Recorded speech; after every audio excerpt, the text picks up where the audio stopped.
Era uma noite sem lua, e o vento cortava os campos como um lamento sombrio. A pequena cidade, escondida no meio das colinas, parecia mergulhada em um silêncio inquietante, como se a terra estivesse prendendo a respiração. Foi naquele lugar que tudo começou, ou talvez fosse mais correto dizer que ali tudo chegou ao seu clímax sombrio. A família vivia em uma casa simples, rodeada por vastos campos e uma floresta que terminava em um rio sinuoso e traiçoeiro. Eram 5, o pai, a mãe e suas 3 filhas. Mas a harmonia fora dilacerada no dia em que a filha do meio, Clara, desapareceu. Ela tinha apenas 8 anos. Seu riso, tão doce e melodioso, em um dia em que as irmãs brincavam no rio como sempre faziam, a pobre Clara fora engolida pela correnteza do rio. As buscas desesperadas por seu corpo que durou dias infelizmente foram em vão. Os moradores que achavam não ter problemas em tomar banho naquele rio passaram a evitá-lo por medo de terem o mesmo destino que Clara. O luto tomou conta da casa onde antes era a morada da pequena Clara. O pai passava dias inteiros sentado na varanda, encarando o horizonte como se esperasse ver Clara correndo de volta. A mãe se enclausurou em um silêncio sepulcral em seu quarto abraçada com as roupas da filha e sentindo seu cheiro, e as irmãs mais novas evitavam o rio a qualquer custo, pois a lembrança daquele dia as atormentava constantemente. Mas a morte de Clara não trouxe apenas tristeza, trouxe algo mais. Algo que a família só começou a perceber quando as noites ficaram longas demais e os dias frios demais, mesmo em pleno verão. Primeiro vieram os ruídos, um leve choro seguido com gritos de desespero no meio da madrugada, vindos de lugar nenhum e ao mesmo tempo de todos os cantos. Depois, as marcas de pés descalços e molhados aparecendo no chão da cozinha, mesmo com as portas trancadas. A mãe dizia sentir uma presença ao seu lado enquanto bordava, mas não tinha coragem de olhar. O pai encontrou o espelho do banheiro embaçado com o que parecia ser a frase: "Por que vocês me abandonaram?" Os boatos se espalharam pela pequena cidade. A alma de Clara não havia partido. Ela permanecia ali, presa entre este mundo e o próximo, e sua tristeza se transformava em algo mais sombrio, algo que fazia os animais se recusarem a se aproximar do rio e os moradores fecharem suas janelas antes do anoitecer. Foi então que o padre chegou. Jovem, com olhos que pareciam carregar o peso de algo que ele nunca compartilhava, ele aceitou a missão de cuidar da pequena igreja da cidade. Não demorou para que os fiéis o procurassem com histórias sobre Clara. Eles imploraram que ele fizesse algo, orasse, benzesse, afastasse o mal. E o padre, movido tanto pela fé quanto pela curiosidade, aceitou pensando ser apenas coisa da cabeça das pessoas. Ele foi até a casa da família, reparou em suas faces a exaustão, tristeza e medo. Rezou no quarto vazio de Clara, abençoou cada canto com água benta, mas ele logo sentiu uma presença ali, invisível e sufocante. O padre sentiu um vento gélido nesse momento, o que lhe fez segurar fortemente ao seu rosário e Bíblia. Ele fez tudo o que estava em seu alcance e saiu da casa, mas com a sensação de que seu trabalho não surtiu efeito. Naquela noite, o padre teve o primeiro encontro com o que todos temiam. Um frio glacial invadiu seu quarto, e ele acordou com o som de um choro de criança ecoando pelas paredes. Em seguida ouviu um grito de desespero. Quando abriu os olhos, viu Clara, ou o que restava dela. Seus cabelos estavam molhados, os olhos afundados em sombras profundas, e a pele tinha um tom cínico de cinza.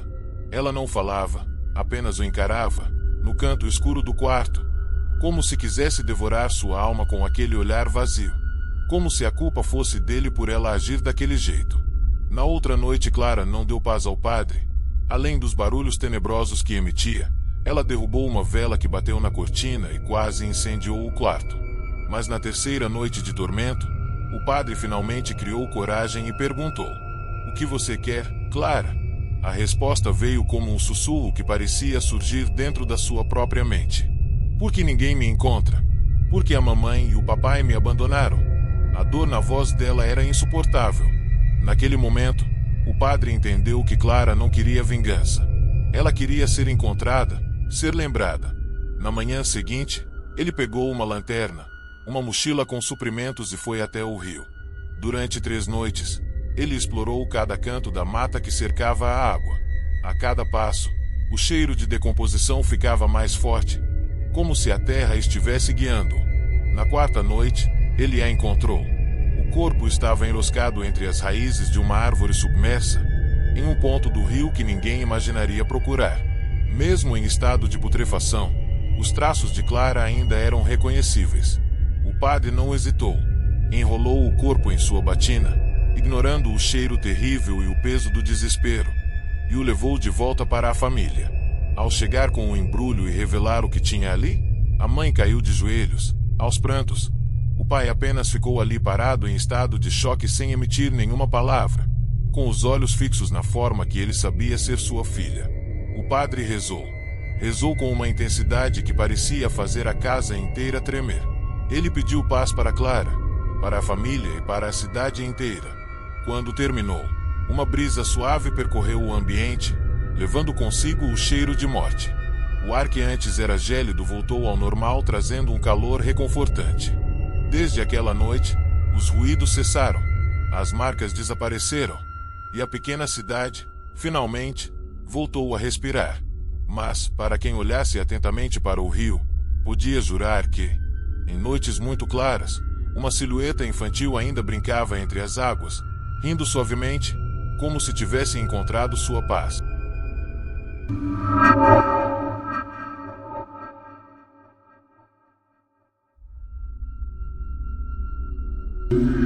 Na primeira noite, o que chamou sua atenção foi o silêncio pesado, quase tangível. Sofia, uma jovem de 27 anos, havia acabado de se mudar para o interior, fugindo do caos da cidade grande. A casa, isolada e cercada por árvores robustas, parecia o refúgio perfeito para começar uma nova fase de sua vida. Entretanto, há algo sobre o silêncio absoluto que não inspira tranquilidade, mas sim uma sensação de alerta constante, como se a casa inteira prendesse a respiração esperando algo acontecer.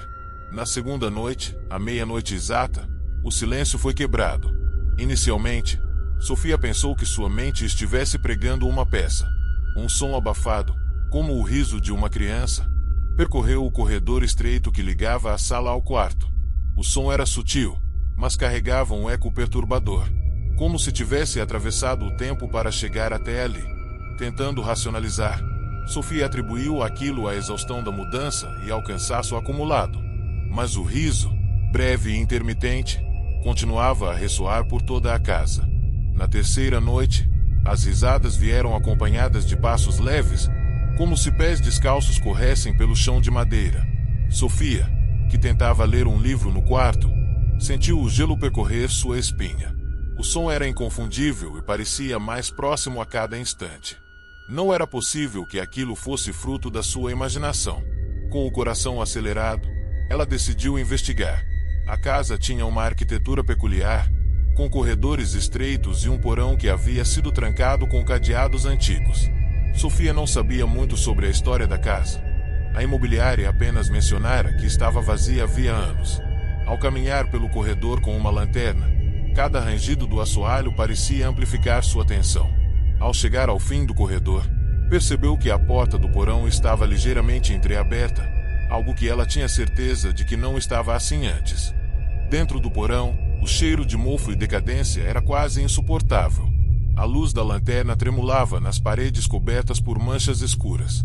Enquanto descia os degraus, Sofia encontrou brinquedos antigos espalhados pelo chão. Ursinhos de pelúcia rasgados, bonecas sem olhos, bolas de borracha sujas. Cada objeto parecia carregado de uma história maldita. No fundo do porão, havia um pequeno baú, e ao abri-lo, Sofia encontrou um caderno com capa de couro desbotada. O caderno continha desenhos infantis, mas eram estranhos e perturbadores. Crianças sem rosto brincando em um campo, figuras sombrias observando de longe. Uma casa que parecia ser a própria onde Sofia estava. Nas últimas páginas, palavras rabiscadas diziam: "Não ouça a risada. Elas querem você aqui." Nas noites seguintes, Sofia passou a perceber que não estava sozinha. Objetos mudavam de lugar. Portas que ela tinha certeza de ter fechado estavam abertas pela manhã, e as risadas tornaram-se mais frequentes. Elas vinham de todos os cômodos ao mesmo tempo, ecoando pelas paredes como um coral macabro. Sofia tentou buscar ajuda, mas as poucas pessoas da região evitavam falar sobre a casa. A velha dona da mercearia local, ao ouvir a descrição da casa, apenas sussurrou: "Você deve sair de lá antes que seja tarde." Determinada a desvendar o que estava acontecendo, Sofia mergulhou em pesquisas sobre a história do lugar. Descobriu que a casa havia sido um orfanato no início do século XX. Relatos antigos mencionavam o desaparecimento de várias crianças, mas nunca foram encontradas explicações concretas. Boatos diziam que as crianças haviam sido sacrificadas em rituais ocultos realizados pela antiga proprietária, uma mulher conhecida como Madame Belladonna. Conforme os dias passavam, Sofia sentia sua sanidade escorrer por entre seus dedos. As risadas agora eram acompanhadas de sussurros e sombras que dançavam pelas paredes. Em um momento de desespero, ela decidiu destruir o baú encontrado no porão, acreditando que talvez fosse o epicentro das manifestações. Quando o quebrou, encontrou ossos minúsculos, envoltos em trapos antigos. Na última noite, Sofia ouviu não apenas risadas, mas passos firmes subindo as escadas para seu quarto. O cheiro de queimado invadiu o ar, e uma presença sufocante tomou conta do ambiente. O que quer que estivesse na casa, agora estava com ela. Quando os primeiros raios de sol iluminaram o local, Sofia não foi mais vista. Apenas o som de risadas infantis ecoava pela casa vazia. E assim, a casa permaneceu, esperando pacientemente por sua próxima vítima.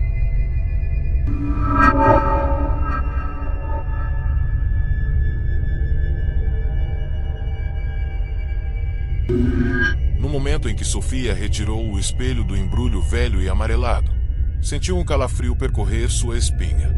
Era uma herança inesperada, deixada por sua avó, uma mulher excêntrica e solitária, conhecida pela vila como uma estudiosa do oculto. O espelho era grande, com uma moldura de madeira entalhada em detalhes minuciosos que mais pareciam rostos contorcidos. A superfície de vidro, opaca e ligeiramente manchada, refletia a luz de forma estranha, distorcendo levemente qualquer imagem capturada ali. A primeira noite com o espelho foi inquietante. Sofia o colocou no canto do quarto, em frente à cama, sem dar muita importância. Contudo, algo sobre o objeto parecia exigir sua atenção. A cada vez que ela passava os olhos por ele, tinha a impressão de que algo estava errado com seu reflexo, como se houvesse um ligeiro atraso nos movimentos. Mesmo com a luz apagada, era como se o espelho brilhasse fracamente, pulsando como um coração vivo. Na segunda noite, os pesadelos começaram. Sofia sonhou que estava presa dentro do espelho, cercada por sombras que sussurravam em uma língua incompreensível. As sombras a observavam, mas não se aproximavam. No meio do sonho, uma figura familiar apareceu. Sua avó, com os olhos fundos e vazios, apontando para o espelho como se quisesse alertá-la. Sofia acordou suando frio, com a sensação de que algo a observava no quarto. Nos dias seguintes, as manifestações se intensificaram. Objetos ao redor do espelho começaram a mudar de lugar. Pequenas manchas apareciam na moldura, parecendo gotas de lágrimas ou algo mais sinistro. Sofia tentou ignorar, mas a presença do espelho era sufocante. Por mais que quisesse tirá-lo dali, algo a impedia. Sentia uma conexão inexplicável com o objeto, como se ele a chamasse, pedindo para que permanecesse. Uma tarde, ao limpar o espelho, Sofia encontrou algo estranho. Gravadas na madeira da moldura, em letras quase invisíveis, estavam palavras em latim: asterisco speculum animarum asterisco, ou espelho das almas. Curiosa, ela buscou informações sobre o termo, descobrindo fragmentos de lendas que falavam de espelhos usados em rituais para capturar a essência das pessoas. Segundo os relatos, quem encarava um espelho das almas, por tempo suficiente poderia perder-se nele, tendo sua alma aprisionada enquanto algo mais ocupava seu lugar no mundo real. Na noite seguinte, Sofia acordou com um barulho vindo do espelho. Era um som baixo, semelhante a um murmúrio, mas que parecia crescer em intensidade conforme ela se aproximava. Quando finalmente olhou para o espelho, viu algo que a fez congelar. Seu reflexo não a imitava. Enquanto Sofia permanecia paralisada, a figura no espelho sorriu de forma maliciosa e levantou a mão, tocando o outro lado do vidro como se quisesse atravessá-lo. A partir daquele momento, a vida de Sofia se tornou um pesadelo constante. O espelho parecia vivo, pulsando e emitindo ruídos à noite. Em momentos de distração, ela percebia formas movendo-se dentro do vidro, como sombras tentando escapar. As memórias de sua avó voltaram com força, especialmente os momentos em que a velha mulher mencionava segredos obscuros sobre o mundo espiritual. Sofia compreendeu que o espelho era mais do que uma relíquia. Era um portal, um objeto de poder que sua avó havia protegido por razões que agora escapavam à sua compreensão. Determinada a se livrar do objeto, Sofia tentou destruí-lo. Martelos, facas, fogo, nada parecia surtir efeito. O espelho permanecia intacto, como se fosse indestrutível. A cada tentativa fracassada, o objeto reagia, com sua superfície ficando mais escura e refletindo imagens cada vez mais perturbadoras. Sofia viu cenas que não poderiam existir. Pessoas mortas, figuras demoníacas e, pior de tudo, ela mesma, com um olhar vazio e assustador. Em sua última tentativa de entender o que estava acontecendo, Sofia voltou à casa de sua avó, agora abandonada. Vasculhando os pertences antigos, encontrou um caderno com anotações confusas e desenhos do espelho. Ali, descobriu que sua avó havia usado o espelho para capturar entidades malignas, mas que, ao fazer isso, pagará um preço alto. Sua alma havia sido consumida pelo objeto, e agora ele buscava uma nova vítima. No final, Sofia percebeu que sua única opção era enfrentar o espelho. Na última noite, com o caderno da avó em mãos, ela realizou um ritual descrito nas páginas manchadas. Ao encarar o espelho pela última vez, sentiu-se sugada para dentro dele, atravessando um limiar de escuridão e frio. Dentro do espelho, viu sua avó, assim como inúmeras outras almas presas, gritando sem som. O espelho, agora silencioso e opaco, permaneceu na casa, esperando pacientemente por sua próxima herdeira.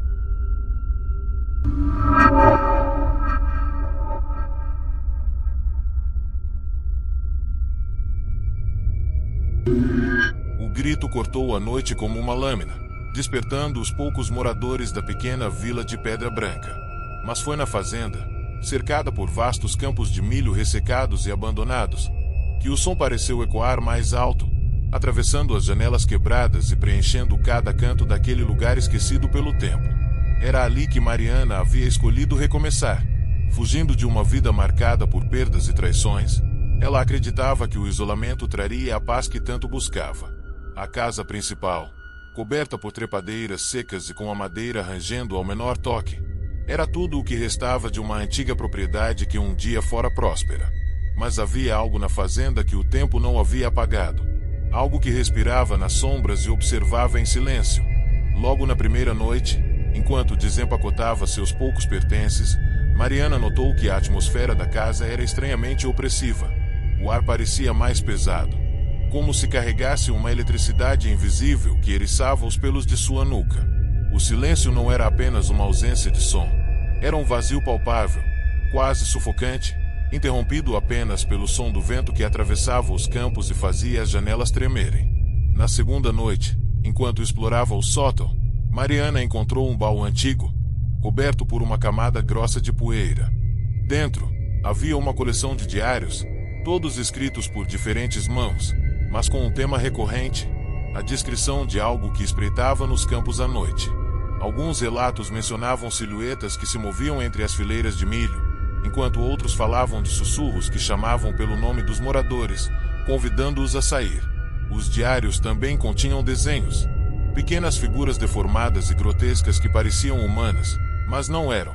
Mariana sentiu um arrepio ao perceber que, em muitos dos relatos, os antigos habitantes descreviam o mesmo som, um assobio melódico, doce e hipnotizante, que parecia vir do meio do milharal. Na terceira noite, o assobio apareceu. Mariana acordou sobressaltada, sentindo o coração martelar contra o peito. O som era claro, vindo diretamente do campo. Uma melodia simples, repetitiva, mas que carregava algo profundamente perturbador. Era como se o assobio estivesse vivo, envolvendo a casa em uma onda de frio. Ela permaneceu em sua cama, incapaz de se mover, com os olhos fixos na porta do quarto, que parecia prestes a se abrir sozinha. Com o passar dos dias, o assobio tornou-se mais frequente. E não vinha apenas à noite.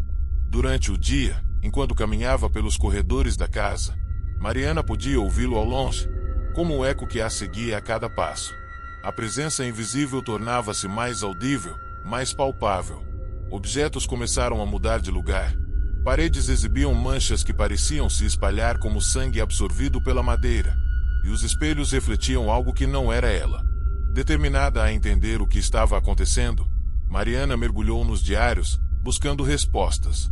Um dos relatos mencionava que a fazenda havia sido palco de rituais antigos, realizados por uma seita que acreditava no poder da terra para invocar algo do outro lado. O milho, dizia o texto, não era apenas uma colheita, era um meio, um condutor para algo que não pertencia ao mundo dos vivos. Na noite final, Mariana decidiu confrontar o que quer que estivesse ali. Armou-se com velas, símbolos protetores e uma determinação desesperada. No centro do milharal, onde as plantas eram mais altas e mais densas, encontrou um círculo queimado no chão, rodeado por espantalhos com rostos de pano deformados. O assobio agora era ensurdecedor, e Mariana sentiu o ar congelar ao seu redor.